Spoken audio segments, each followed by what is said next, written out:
So, in addition to posting my first YouTube video, I recently spent some time to create a functional and well-lit workspace in my garage. A friend of mine dropped in to see the space and mentioned that it would be pretty neat if I had custom logos on my now fully built-in tool chests. I actually thought that was a great idea, and it would be a fun project that I could share on this channel. Here's how I did it. The first step was to take a screenshot of the logo text that I wanted to copy. I used the Snip and Sketch tool to take the image and then pulled it into Fusion as a canvas. With that, I started to sketch and began to rough out the overall shape of the letters. Now, because the logo I made for this channel is just a bunch of squares, this particular process is not overly complicated. If you chose text with a lot of curves or even serifs, you would have to spend some additional time getting those details just right. There are also some other ways to go about doing this, especially if you're more familiar with Photoshop or Corel, but because this logo is pretty simple, I decided to do it this way.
And with that, the logo is pretty much done.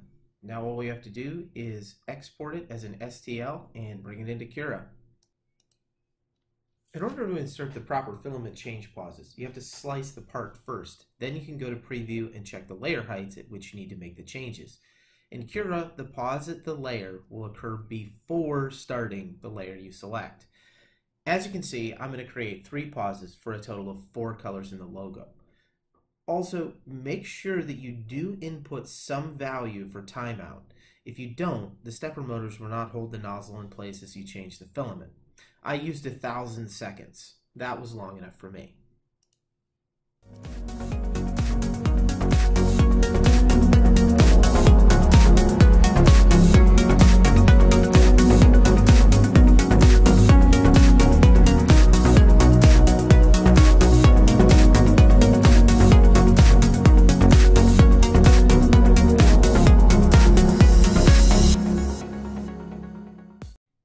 Now it's time to start printing.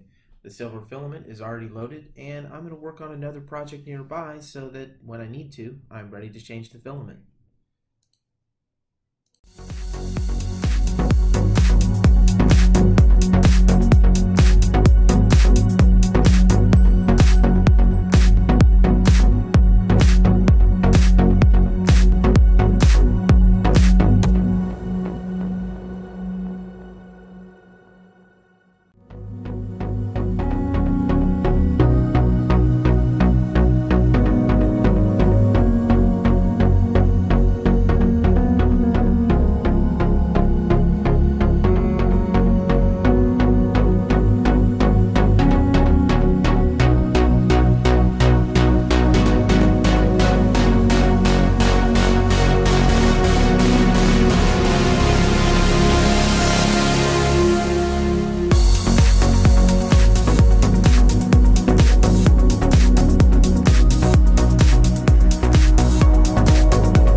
Well, the print's done, and it looks pretty good. A few blobs of filament here and there, but that'll clean up just fine with a hobby knife.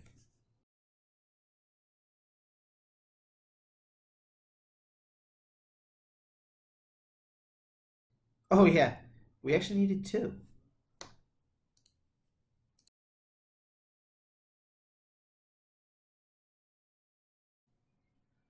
So after pulling off the old tool chest badges, I just installed the new ones with some double stick tape. I'm pretty happy with them. I think they look good. Anyway, thanks for watching. If you like this video, please like and subscribe.